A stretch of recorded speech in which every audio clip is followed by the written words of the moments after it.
donc, a été organisée ici au Sénégal cette année, donc avec le Maroc et le Cameroun comme co-organisateurs.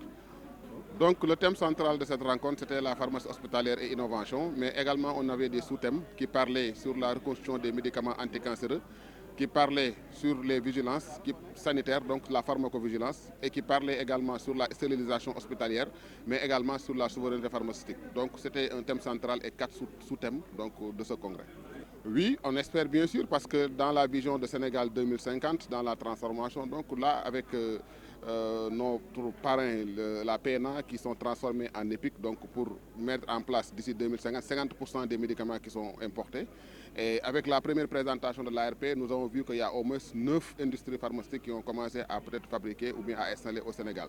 Donc, est-ce que oui, bien sûr, parce que souvent, l'industrie pharmaceutique, s'il n'est pas encadré, donc s'il n'est pas autorisé, vous ne pouvez pas venir ici peut-être et s'installer. Donc l'État est d'accord par rapport à cela.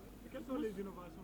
Bon, les perspectives que nous avons, on en a parlé tout à l'heure, donc avec la présence du ministre, c'est d'abord de revoir le statut du pharmacien hospitalier, mais également accompagner les pharmaciens hospitaliers dans la formation continue par rapport au nouveau métier de pharmacie hospitalière.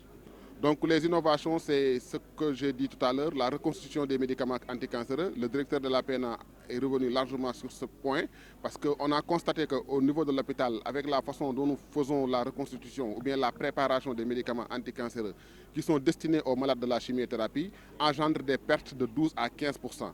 Donc avec ces innovations qu'on appelle des URC, des unités de reconstitution des cytotoxiques, ça permettrait à l'État du Sénégal d'économiser au minimum 15% sur la facture qu'il met souvent sur ces médicaments-là. Parce que rappelez-vous aussi que ces médicaments sont totalement subventionnés à 100% par l'État du Sénégal. Donc ce sont des médicaments gratuits.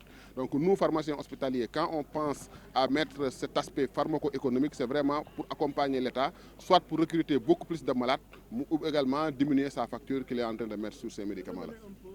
Donc c'est une coopération gagnant-gagnant parce que comme j'ai l'habitude de le dire, donc nous souvent Africains on partait dans les pays européens pour assister à des congrès. On avait l'idée en 2021-22 pour dire que pourquoi pas ne pas l'organiser chez nous. Donc après une première édition au Maroc en 2023, donc la deuxième édition a été organisée au Sénégal, juste encore une fois pour montrer l'expertise sénégalaise par rapport à cette discipline.